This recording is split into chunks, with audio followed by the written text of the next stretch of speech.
Benvenuti o ben ritrovati sul mio canale, io sono Daniele, qui condivido la mia esperienza sulle principali piattaforme artistiche messe a disposizione su iPad. Prima di cominciare ti ricordo di lasciare un bel like, iscriverti e attivare la campanella per non perdere neanche uno dei consigli creativi che pubblico settimanalmente, quindi buona visione. Eccoci qua, il tema di oggi è incentrato sulla fotografia e sulla realizzazione di render a livello pubblicitario o comunque sia con delle finiture professionali. Spesso quando realizzo le mie nuove creazioni mi interfaccio con altri artisti andando a vedere su internet o tramite Pinterest i lavori delle altre persone, anche solo per trovare degli spunti, e spesso mi capita di imbattermi in lavori molto accurati, magari creati su piattaforme quali ZBrush o su Blender, che sono comunque delle piattaforme molto più complete rispetto a quella che utilizziamo noi, che comunque sia è più giovane proprio di età e su un supporto mobile.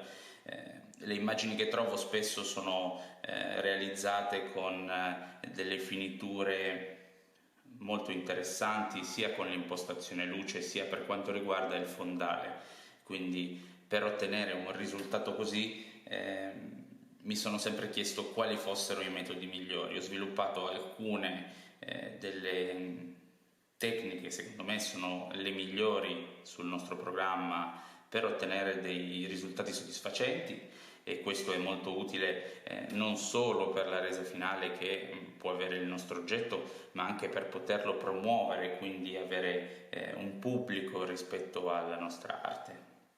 Quello che faremo in questo video è semplicemente creare uno sfondo. Io qui ho fatto un esempio su Procreate, ovvero avremo una sorta di telo come nella vita reale sul set fotografico, dove all'interno posizionerò il mio oggetto e poi vi spiegherò qual è lo schema, diciamo quello più base, per creare un effetto soft e professionale della nostra immagine. Eccoci qua sul nostro programma, andremo a fare quindi il nostro background.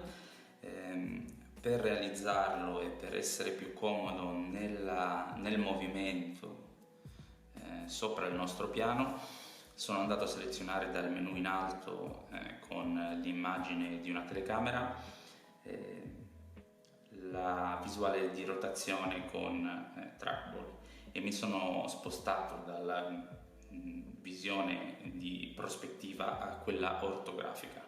Questa mi permette di vedere in maniera più accurata le forme dall'alto e spostarmi in maniera più precisa per la realizzazione delle immagini simmetriche o comunque che hanno delle linee, quindi sono delle forme geometriche. Vado quindi ad aggiungere il mio piano, che sarà il mio fondale fotografico come nella vita reale. Lo vado a confermare, dopodiché me lo allungo in modo tale da ottenere più o meno il doppio rispetto a quello che è il centro dell'immagine, anche perché da qui io inizierò a creare la piega che poi darà la forma del telo che si curva per realizzare i nostri scatti. Ovviamente in questo video io analizzerò l'aspetto delle luci, della prospettiva e della fotografia in maniera basilare. Andrò a riprodurre quello che è generalmente l'effetto che possiamo trovare su le immagini pubblicitarie degli artisti che postano i loro lavori su piattaforme più professionali, desktop, quali Blender o ZBrush. Solitamente hanno un'impostazione che è abbastanza ricorrente, ovvero hanno questo fondale molto morbido con un colore che dà contrasto e un fondale opaco e con dei punti luce che creano la profondità della nostra immagine.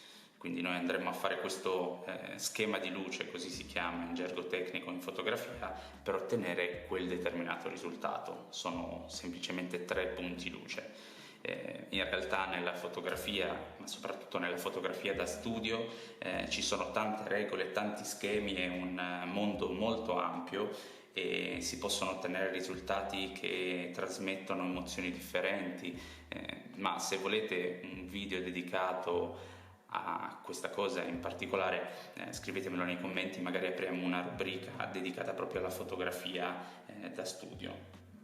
Basti pensare che per fotografare una persona ci sono molti modi all'interno di uno studio, quindi possiamo creare immagini con delle ombre che rendano l'immagine drammatica o meno, o trasmettere felicità, tristezza, ma poi abbiamo anche la fotografia da studio incentrata sugli oggetti, e anche lì si apre un mondo per quanto riguarda l'esposizione della luce, come la luce va a colpire il nostro oggetto, se quell'oggetto riflette la luce, quindi è metallico o piuttosto un vetro. Quindi ci sono veramente tante cose da dire su questo ambito. Noi in questo video in particolare ci soffermiamo su come realizzare uno schema che sia un po' uno standard e che vi possa dare la possibilità di mostrare alle altre persone tramite il vostro sito, tramite il vostro e-commerce, piuttosto che semplicemente tramite i vostri social media, delle immagini pulite con un background uniforme. Ecco. Allora, andiamo a modificare il nostro piano.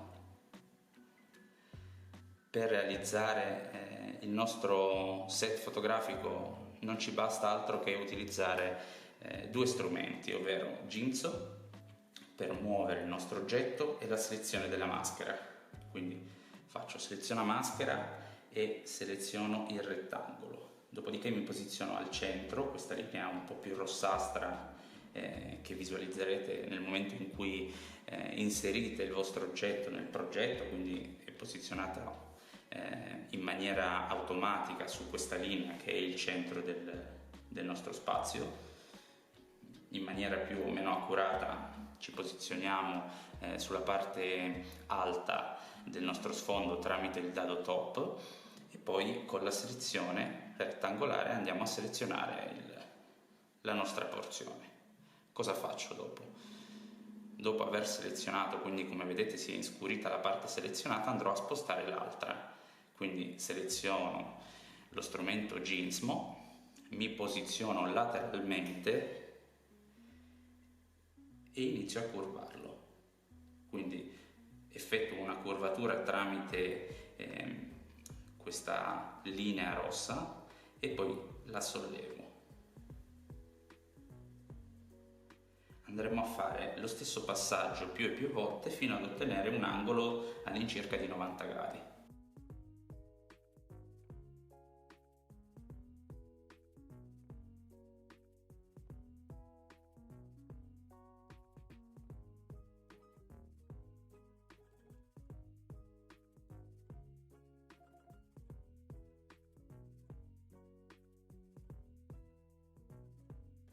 Vado a riselezionare.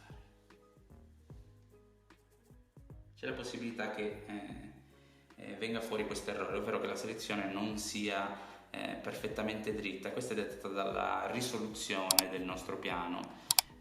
Potrei già aumentarla leggermente in fase di creazione della curva, ma io lo faccio nella fase successiva, quindi è una scelta che potete fare voi in base a come vi trovate meglio.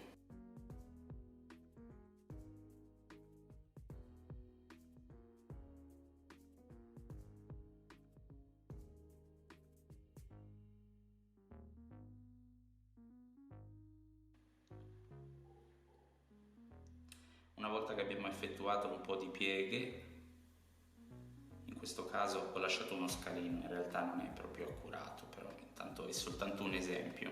Voi tenete conto che l'inclinazione da dare è più o meno quella che c'è su questi primi due segmenti. Dovete ripetere l'operazione in modo tale da ottenere questa curvatura fino ai 90 gradi. Una volta fatto questo, tanto è soltanto un esempio, poi apriamo abbiamo un progetto dove ho già messo delle impostazioni in modo tale che potete prendere spunto e ottenere gli stessi risultati. Vado a suddividere la qualità, quindi la risoluzione del mio oggetto, elimina inferiore, e come vedete si è già ammorbidita molto questa curvatura. Cosa faccio ora? Prendo lo strumento morbida, seleziono un'intensità in base a quanta risoluzione ovviamente ha il mio oggetto. Partiamo sempre dal basso, dal 100%, e eventualmente se vediamo che l'effetto non è marcato, piuttosto andiamo ad aggiungere intensità. Vediamo qual è il nostro effetto, se va bene.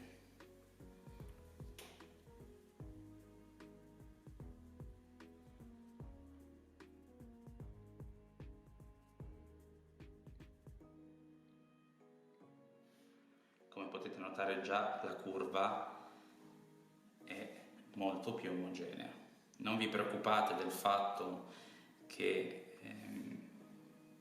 si possano modificare un po' i bordi nella fase di morbidezza, ovvero non sarà più una linea perfettamente dritta, perché tanto quando andiamo ad effettuare i nostri scatti la fine del fondale non deve vedersi, quindi per noi semplicemente allungando l'immagine risolveremo il problema. Quindi anche se i lati del nostro telo non sono perfettamente dritti, non è assolutamente un problema. Quindi una volta ottenuta la morbidezza che vogliamo, particolarmente nella parte centrale che sarà quella che sfrutteremo per effettuare il nostro scatto, andiamo ad aggiungere ancora risoluzione. Facciamo molto alta, questo mi darà modo di avere un fondale molto soft. Andremo a colorarlo infatti con una colorazione neutra e lo faremo avendo il disturbo al massimo, in modo tale da avere una finitura opaca. Una volta che abbiamo fatto dipingi tutto, come potete vedere abbiamo questo fondo curvato, dove poi noi andremo a posizionare, come vi ho mostrato prima, i punti luce triangolandoli nel modo corretto per ottenere il nostro render. Ovviamente il processo non finisce qui, ma tramite il menu di post processing aggiungeremo delle funzioni per ottenere una sfocatura prospettica, andremo ad agire sulla prospettiva anche del campo visivo. Come vedete quando ci clicchiamo sopra ci darà un numero in termini di millimetri, che è esattamente la prospettiva come in fotografia dell'obiettivo della nostra macchina fotografica. Quindi in base all'oggetto che vogliamo immortalare, all'effetto che vogliamo ottenere, noi potremmo andare ad aumentare o a diminuire i millimetri, quindi la prospettiva, come se fosse quello che guardiamo attraverso l'obiettivo della nostra fotocamera. Ok, ora che sapete come fare il vostro fondale, non mi resta altro che passare sul progetto che avevo creato in precedenza e mostrarvi quali sono gli effetti che ho aggiunto, come attivarli per realizzare un'immagine con quelle determinate caratteristiche. Ed eccoci qui sul nostro sfondo con il nostro soggetto che ho creato in precedenza. Questa è l'impostazione che solitamente abbiamo davanti quando abbiamo terminato di creare il nostro oggetto, ovvero il nostro oggetto è sul nostro sfondo. Di differente c'è soltanto che io ho aggiunto alla scena questo telo che ho creato in precedenza e l'ho messo sotto. Posizioniamo il nostro oggetto più o meno a questa distanza, in questo caso dal fondo, in modo tale da ottenere una distanza, avere uno spazio che divide la schiena del nostro Pikachu dal fondale, in modo tale che la luce possa riflettere in maniera più morbida sulla figura, senza andare a creare dei bagliori indesiderati. Nel momento in cui avete quindi il vostro oggetto, dobbiamo cercare di creare la profondità adatta. Questo non avviene se utilizziamo la classica luce che si utilizza in fase di produzione dell'oggetto, o almeno quella che solitamente utilizzo io, ovvero quella ambientale. Quella ambientale ci permette sì di aumentare l'esposizione, di ruotarla e già comunque andiamo a creare delle ombre. Però comunque l'immagine, se andiamo a scattare una foto, rimarrebbe abbastanza piatta, sebbene già il fondale ci dia un senso di profondità. Se vogliamo aumentare questo effetto, io quindi andrei a togliere questo tipo di illuminazione. Quindi andiamo a deselezionare dalla sezione luci la luce ambientale. Come vedete è diventato tutto buio completamente, quindi non abbiamo influenze di nessun tipo a livello di luce. E adesso vado ad accendere invece le luci che ho posizionato io. Ok, come vedete abbiamo già un'illuminazione differente. La luce posizionata sulla sinistra è una luce di tipo spot, ok, con un cono abbastanza ampio. Come potete vedere, se la deseleziono o la aziono, quello che cambia all'interno della nostra immagine è questo riflesso che otteniamo sul lato, ok? Quindi disegna un po' la sagoma, la profondità del cranio o del corpo del nostro oggetto. Stessa cosa vale per questa luce qui, ok? Che è sempre una luce spot, sempre con una morbidezza. Ho attivato la funzione ombra in modo tale che crei un'ombra non troppo eccessiva, ovviamente. Qui possiamo andare a regolarla tramite la morbidezza sul nostro fondale. E poi come ultimo punto luce, possiamo visualizzarli anche ovviamente dal menu tenda, ho una terza luce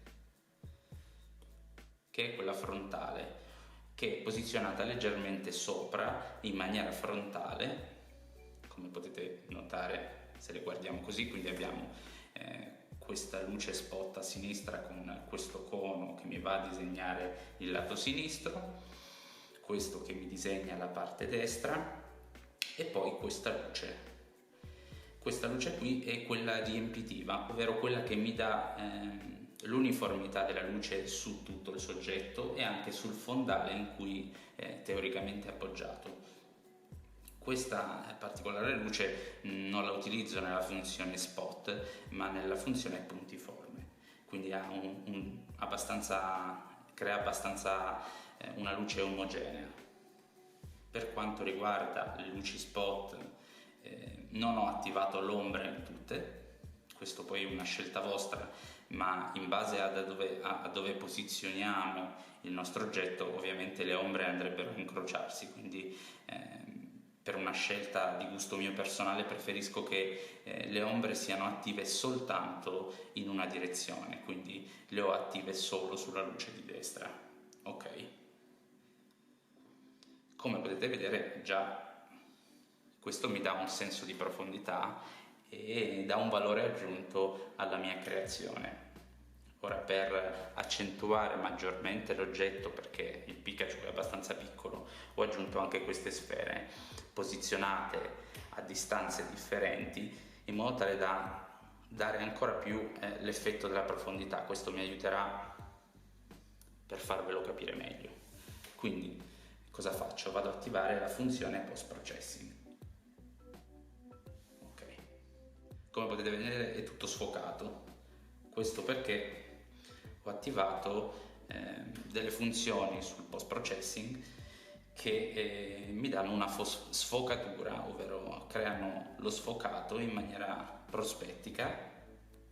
Quindi ho attivato la profondità di campo, come vedete, e qui posso andare a selezionare più o meno questo effetto sugli oggetti lontani e quelli più vicini.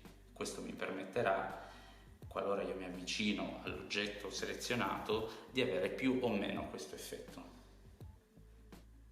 Ok, dopodiché ho una mappatura dei toni in cui ho aggiunto leggermente saturazione e contrasto in modo tale da ottenere un'immagine più vivida, più simile a quella del cartone animato. Io avevo già selezionato un giallo, ma non era lo stesso tipo. Infatti, se vedete, quando la vado a disattivare è un po' più leggera questa cosa, mentre attivando la mappatura abbiamo un'immagine più intensa. Ho attivato anche un minimo di vignettatura, potete decidere la dimensione della vignettatura sul nostro sfondo e la durezza di essa. Ho attiva anche anti-aliasing da qui, dopodiché ho la risoluzione del rendering, che generalmente è posizionata su X1.0. Io l'ho portata al massimo in modo tale da avere il render maggiore, quindi la qualità migliore di visualizzazione. Questo lo faccio solo nella fase in cui immortalo la mia immagine, anche perché rallenta in generale il dispositivo, lo affatica, quindi nella fase di creazione del modello secondo me non ha senso attivarla. Andate quindi voi a copiare quali sono le mie impostazioni. Come vedete ho anche una tolleranza 10 sulla illuminazione globale, c'è la riflessione attiva,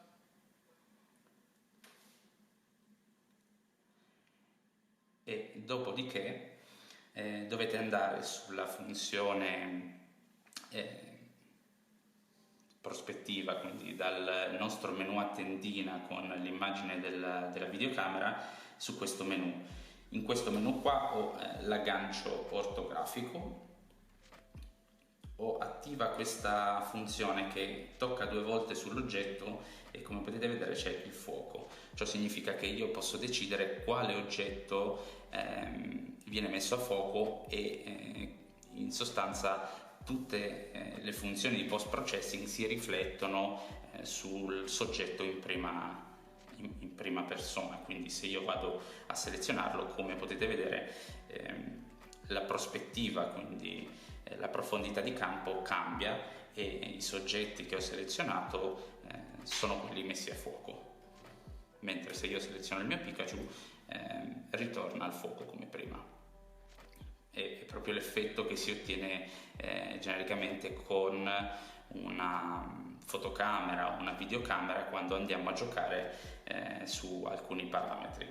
Sempre dal menu della prospettiva possiamo attivare la funzione in prima persona e modificare quella che vi dicevo prima essere la nostra vista.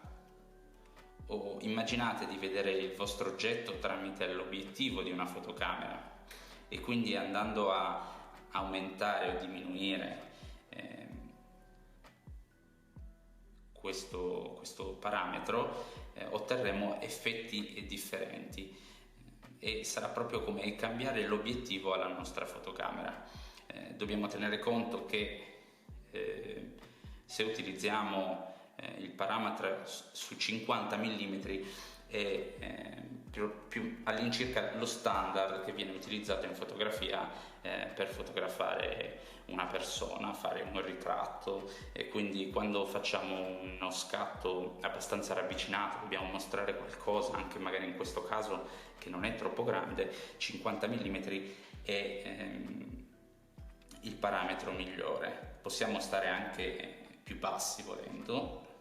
Solitamente all'inizio di un progetto stiamo sui 35 mm, che è ottimo anche per realizzare uno scatto di un oggetto. Quindi se abbiamo un vaso di fiori, se abbiamo un piccolo soggetto che può essere una scarpa, un modello di qualcosa di fisico, questo è un parametro che può andare bene sui 35 mm.